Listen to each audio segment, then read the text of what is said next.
So what I'm going to do right now is I'm going to crunch 1400 years of Islamic history in 5 minutes and make it as exciting as I can possibly make it. Because I hated history when I was a little girl. At this age, I appreciate history. And now I understand why they say those who don't learn from history are doomed to repeat it. In order for you to understand why Western civilization is very different than the Islamic world, you need to understand the history of Islam. When Prophet Muhammad supposedly revealed his revelation from the angel Gabriel that he is supposed to be the last of the prophets in the early 600s, he started preaching in his own city, Mecca. He tried to recruit friends and followers to be able to spread his religion. And he tried for 12 years and failed. And after 12 years, he was only able to recruit his immediate family and friends. So he decided, if I go to Medina, which was the Jewish hub of Arabia, the business hub where the Jews lived, if I go there and preach my religion to them, if they accept me, that will buy me respect and stature between my own people, and they will accept me. So Prophet Muhammad started borrowing a lot from the Old Testament to make his religion more palpable to the Jews, to make it a lot similar. This is why you see a lot of similarities between Judaism and Islam. For example, Jews don't eat pigs, Muslims don't eat pigs. Jews pray a few times a day, Muslims pray a few times a day. Jews fast on Yom Kippur, Muslims fast on Ramadan. And this is why you started seeing a lot of good writing in the beginning of the Quran when Prophet Muhammad was saying all the good things about the people of the book.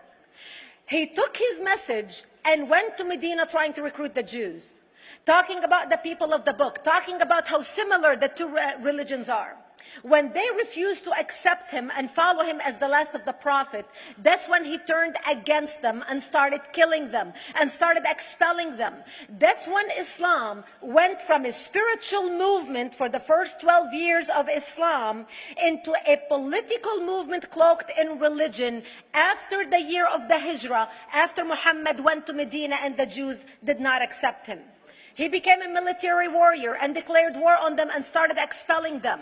Jews and Christians became dhimmi, or second-class citizens. They were only allowed to stay alive and not be killed only by paying the jizya, or the protection tax. So they had a choice: convert to Islam, or if you want to stay alive, you have to pay the jizya or protection tax, living as dhimmi in the Islamic nation.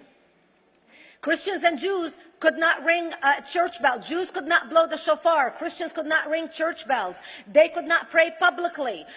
Christians and Jews could not gather together and build new churches or new temples. And the way they paid the jizya, or the protection tax, was in a monthly ceremony where they would get together downtown and the Jew would kneel on his knee and hand his goods to the mullah, who would take the goods as the price for buying the protection. And in many areas, Jews and Christians were given necklaces to wear as a receipt that they paid their jizya, or their protection tax. Jews considered najis under Islam. Najis is bodily fluid. Najis is garbage. Najis is dogs. Najis is dirty. So Christians and Jews were treated as second-class citizens. Islam continued to grow. As Islam grew, more people became dhimmi, or second-class citizens. Jews and Christians were given identifiable clothing. The yellow star, which was given to the Jews, that most people think is a German invention.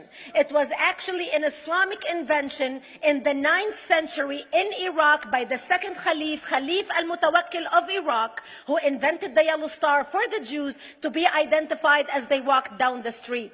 Because Jews were considered najis, if a Muslim man or a Jew walked on the same side of the street, the Jew had to cross the other side so the Muslim man can walk, so he's not dirtied by the filth of the Jew.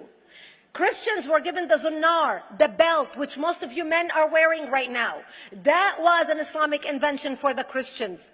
Islam continued to grow. They went all the way to Jerusalem. They conquered Jerusalem. Christians couldn't ring their church bells in Jerusalem. The Pope in Rome in 1090 told the Christians, how could you sit idly by and allow your brethren to be suffer like this in the Holy Land? You need to go liberate the Christians. You need to go help the Christians. That's why the Crusaders were launched. The Crusaders were not launched because they just felt like waking up in the morning and going and converting a bunch of Muslims or beheading them. The Crusaders were launched to liberate Jerusalem. And they were able to liberate Jerusalem for less than 100 years before Salah ad-Din al-Ayyubi, Saladin, took it back, and Jerusalem remained under Islamic control until 1967, when the State of Israel liberated Jerusalem, where Christians, Jews, and Muslims could pray under the same sky.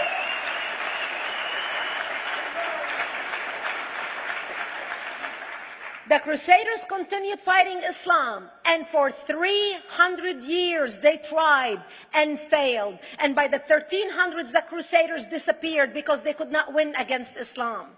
Islam continued to expand. They went all the way to Central Europe. They went all the way to China. They went to India. They conquered Spain. They changed the name of Spain from Spain to Andalusia.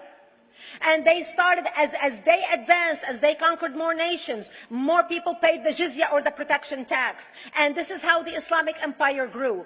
It went all the way until they was stopped at the gates of Vienna on 9/11. 9/11 is not a date that Osama bin Laden just picked out of a hat. 9/11 is a symbolic date in the Islamic calendar.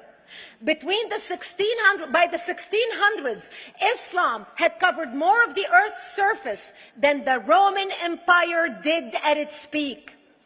Between the 1600s and the 1800s, the Europeans were experiencing the European Industrial Revolution, where the Europeans were able to invent products on factory lines, where they are able to make money and sell products, which gave them the money to build a strong army in order to fight the Muslims. And that's how they were able to stop them at the gates of Vienna on 9/11.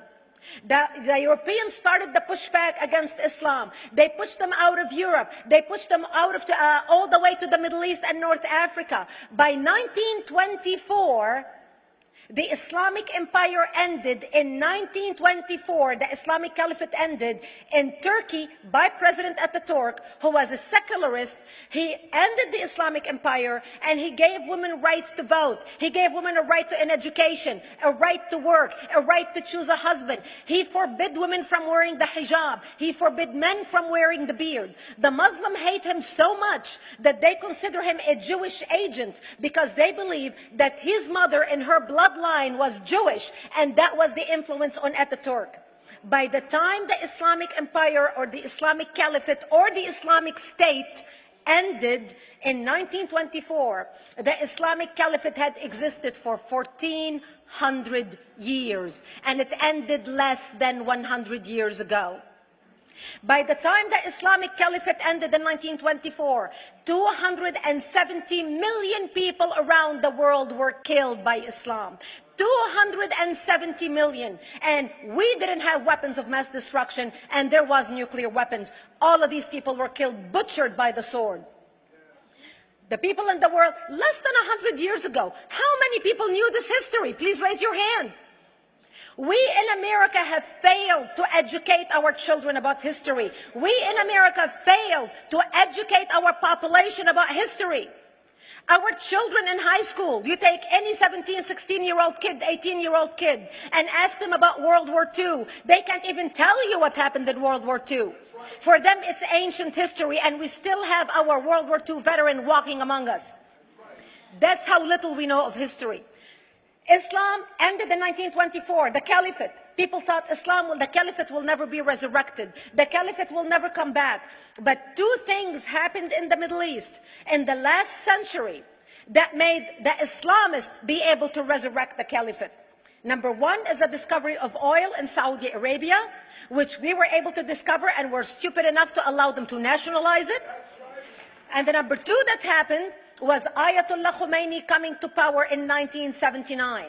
That gave the Islamists the money and also the spiritual covering in order to explode on the world stage. And people say, oh, well, the Wahhabis exported their Wahhabi radical religion. The Wahhabis are the name of Wahhab. They're not a different sect of Islam. They follow the authentic preaching of Prophet Muhammad, the way Prophet Muhammad lived and practiced his religion. This is why neither you or me or any infidel can step a foot in Mecca, because as far as they're concerned, we are filth. And as infidels, we're not allowed to step a foot, not President Obama and not anybody else.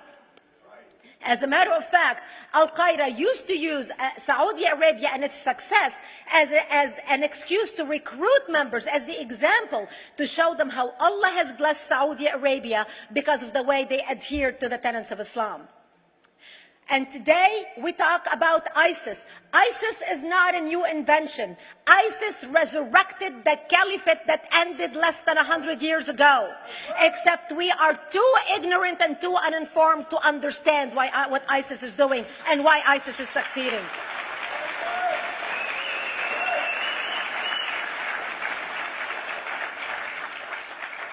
Two things you need to understand about Islam and the principles of war in Islam.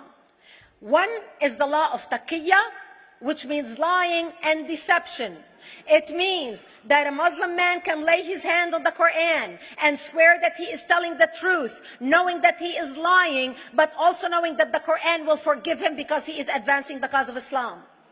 The second thing you need to know about is that the Treaty of Al-Hudaybiyah, which is an Islamic principle of war and a model on how to deceive your enemy when you have to sign peace treaties with your enemy. And it is based on an example by Prophet Muhammad. Prophet Muhammad was attacking the Meccans and their caravans when he was living in Medina.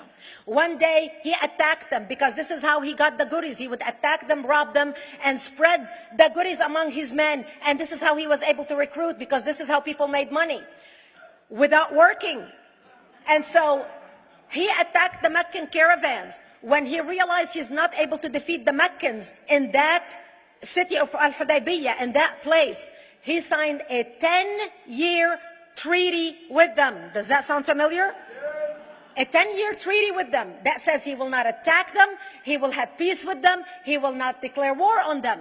Muhammad used the treaty for 2 years to build his military, strengthen his army, and when he realized he was strong enough to attack his enemies when they least expected it, because they thought they had a peace treaty with Muhammad, he broke the treaty, attacked them 2 years later, and Mecca fell within 24 hours because they were not expecting the attack. And that became a principle of war in Islam. And to give you an example of how that is practiced, this is why anything signed with Iran means nothing to them. And to give you an example of how this law has been put to use in recent history, Yasser Arafat, who's not an Islamist, but he is a Muslim, met with the Israelis and signed the Oslo Accord in 1993. Remember all the handshaking at the lawn of the White House? The Oslo Accord, Yasser Arafat used the peace treaty, the Oslo Accord with Israel, to get Israel to bring him back and give him his territory, finance his military, train his police, and give his police the weapons. Yasser Arafat broke the Oslo Accord 8 years later, didn't even wait 10 years, and declared the second intifada in 2000, and all hell broke loose. He used the same treaty to win and deceive against his enemies and deceive his enemies. When Jordanian press, after Yasser Arafat signed the Oslo Accord with Israel, and Egyptian press would interview Yasser Arafat, and they would say, how could you sign a peace treaty with the devil? How could you sign a peace treaty with the Jews? Yasser Arafat will tell them, remember Hudaybiyah. That's all he would have to say. The whole Muslim world knew exactly what Yasser Arafat was talking about. We in the West and the Jews in Israel, it was over their heads. Nobody understood what Hudaybiyah was referring to. And this is the type of deception that we are dealing with. So when Iran signs a peace treaty with the United States for 10 years, they are using us as useful idiots, as gullible, ignorant people who are signing a peace treaty with the devil in order for Iran to continue her thing. In this deadly game of thrones, there's no place for America or for Israel. We don't have to gamble with our future and with our children's future. Elie Wiesel. And I wish I could promise you, Elie, that the lessons of history have been learned. That is why it is so important to be wise about who we're going to put in the White House next year.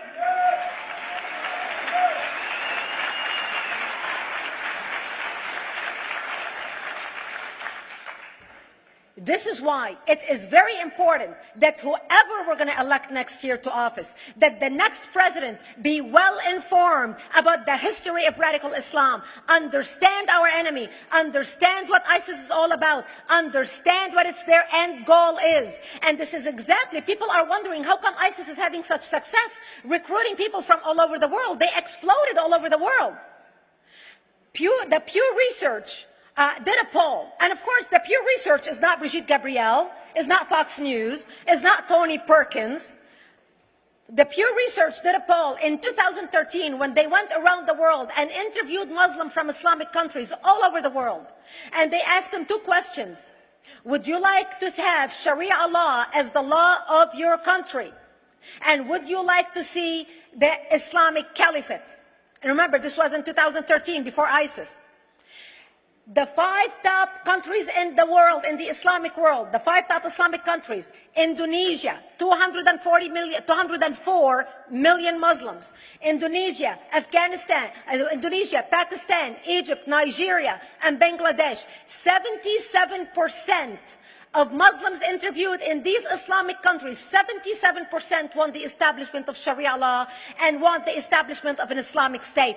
That means 77% of the world, quote, moderate Muslims agree with the establishment of ISIS and what ISIS is doing. Let's not fool ourselves.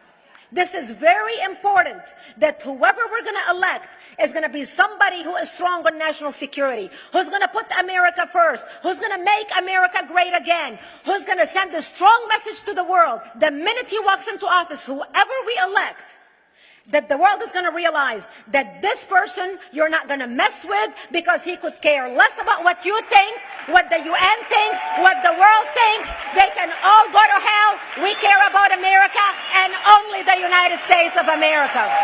I hope that we learn from the lessons of history, that we learn from the Elie Wiesels, from the Brigitte Gabriels, and many others who are warning America about what's to come. May God bless you one and all, and may God bless the United States of America. Thank you.